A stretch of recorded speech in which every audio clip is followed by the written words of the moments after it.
perasaan pertama kali saat mengetahui dinyatakan sebagai pasien COVID-19, perasaan campur aduk. Perasaan pada saat itu memang campur aduk, jadi luar biasa yang kita rasakan, tidak bisa digambarkan dengan kata-kata. Karena apa? Pada saat itu saya secara pribadi kemudian memang menginginkan kejelasan tentang kondisi saya, di mana saya sebenarnya terpapar virus ini adalah dari kegiatan pelatihan haji beberapa waktu yang lalu di Surabaya, tenaga kesehatan haji di Surabaya. Jadi, dan saya merasa khawatir dari kawan-kawan yang ada di pelatihan tersebut, satu persatu mulai ada yang sakit, mulai ada keluhan, atau mungkin juga kebetulan dirawat. Nah, ini menimbulkan kegelisahan bagi saya, di mana saya merasa punya tanggung jawab baik itu terhadap diri saya sendiri maupun terhadap keluarga dan juga kawan-kawan di tempat kerja ataupun di masyarakat. Karena kebetulan saya selaku dokter, selaku pimpinan puskesmas, saya punya tanggung jawab terhadap diri saya sendiri, keluarga dan juga masyarakat. Jadi saya di kondisi pada saat itu saya ingin benar-benar tahu kondisi saya, apakah saya kondisi sehat, apakah saya terpapar virus ini. Jadi pada saat mengetahui hasil tersebut itu perasaan campur aduk, antara juga lega, di mana saya sudah mengetahui kondisi kesehatan saya seperti apa, sehingga saya bisa berbuat seperti apa. Dan yang kedua, saya pun juga bisa menentukan langkah, saya akan mengambil langkah yang seperti apa supaya lingkungan di sekitar saya, masyarakat di sekitar saya, keluarga saya, pasien-pasien, kemudian rekan-rekan kerja itu semuanya memang benar-benar nyaman dengan keberadaan saya nantinya. Jadi saya bisa membatasi dan juga bisa melakukan apa yang seharusnya bisa saya lakukan. Seperti itu.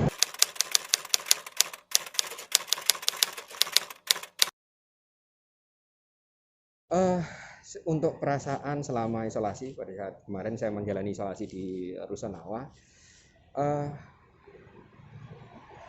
apa sebenarnya dengan kondisi saya harus melakukan isolasi menjadi suatu perasaan yang lain, dengan situasi yang lain, kondisi yang berbeda. Mungkin saya sering ada kegiatan di luar kota, sering pelatihan, sering dikat ataupun yang lainnya. Saya menganggapnya awalnya seperti itu, dalam artian dianggap aja seperti pada saat kita melakukan kegiatan di luar, misalkan seperti itu. Cuman ada sedikit perasaan berbedanya apa? Karena ini dekat dengan rumah, kondisinya Rusunawa pelatihan itu dekat dengan tempat isolasi, dekat dengan rumah, di mana jarak antara rumah dengan isolasi juga tidak terlalu jauh. Terus yang kedua, kita di sana tidak ada kegiatan rutin yang memang harus wajib kita kerjakan di sana, sehingga kita harus benar-benar mengisi waktu yang ada, mengisi waktu yang kita punya di sana dengan baik, dan bisa bermanfaat terutama buat diri kita, semangat kita, dan juga kita bisa membunuh waktu atau menghentikan waktu, dalam artian mengisi waktu yang ada dengan kegiatan-kegiatan yang positif. Jadi di sana selama kegiatan kita yang di sana bisa kita kerjakan banyak kegiatan-kegiatan yang positif, terutama terhadap diri sendiri. Namun seperti itu. Selain itu, pada saat kita melakukan isolasi, kita tidak terganggu dengan kegiatan rutin. Dalam artian saya di mana keseharian saya harus bekerja sebagai ASN, kemudian saya selaku dokter yang seharian juga berpraktek. Dengan kondisi saya isolasi, otomatis saya tidak akan bisa berpraktek. Saya tidak akan melakukan tugas saya selaku ASN ataupun saya memimpin kawan-kawan di puskesmas, menemani kawan-kawan pelayanan di puskesmas. Jadi itu, jadi saya tetap harus melaksanakan kegiatan saya di sana dengan kegiatan-kegiatan yang lebih berarti.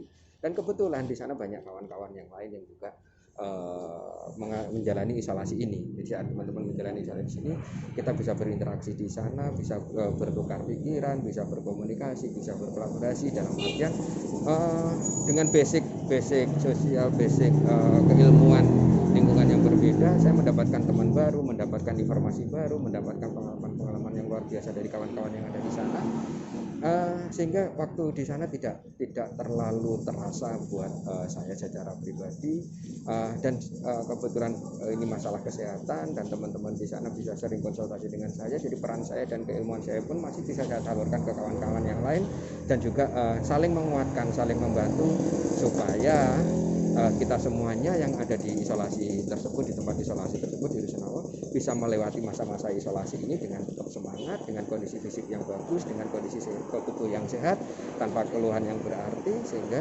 kita nantinya pada saat mendapatkan hasil yang negatif dari hasil pemeriksaannya, kita bisa kembali lagi ke masyarakat, ke lingkungan dengan kondisi tetap sehat, tetap semangat juga seperti itu.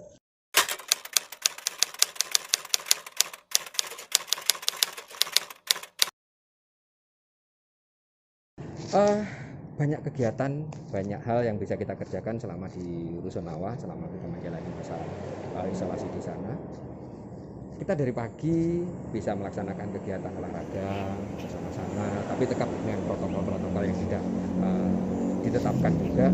Kita olahraga juga menyiapkan masker. Kenapa bukan olahraga? Olahraga dalam artinya pada waktu itu mungkin masih ada kekhawatiran dari kita tidak, supaya tidak menularkan ke kawan-kawan yang lain juga, atau kekhawatiran tertular dengan yang lain. Meskipun sebenarnya pada saat itu sebenarnya kita semuanya di sana semuanya benar-benar yang sudah terkonfirm positif.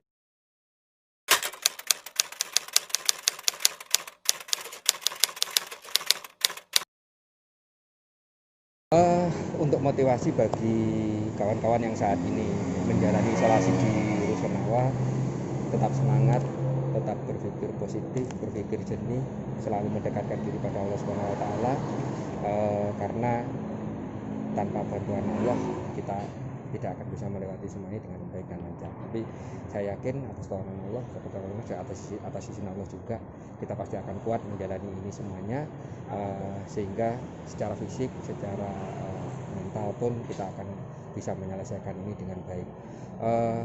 Ikuti protokol-protokol yang ada yang di teman-teman di Rusunawa, misalkan kegiatan-kegiatan seperti olahraga bersama, makan bergizi, vitamin yang diberikan, itu semuanya konsumsi dengan baik supaya tubuh tetap terjaga dengan sehat. Tidak usah terlalu memikirkan suasana yang di luar, karena fokus terhadap kesehatan diri sendiri supaya bisa segera pulih, segera kembali ke masyarakat untuk aktivitas kita sehari-hari. Sedangkan motivasi ataupun saran atau masukan ke semuanya, kawan-kawan semuanya yang di luar sana yang kebetulan tidak terkena COVID ini, ikutilah prosedur protokol kesehatan yang sudah ditetapkan oleh pemerintah. Tatanan aturan yang sudah dibuat itu adalah untuk keamanan dan juga kesehatan kita bersama. Memakai masker dalam keseharian, dalam bersosialisasi, beraktivitas, kemudian cuci tangan secara teratur dengan air mengalir dan juga sabun, kemudian physical distancing, jaga jarak dalam setiap keseharian kita, itu sangat membantu menjaga dan melindungi kesehatan tubuh kita, keluarga maupun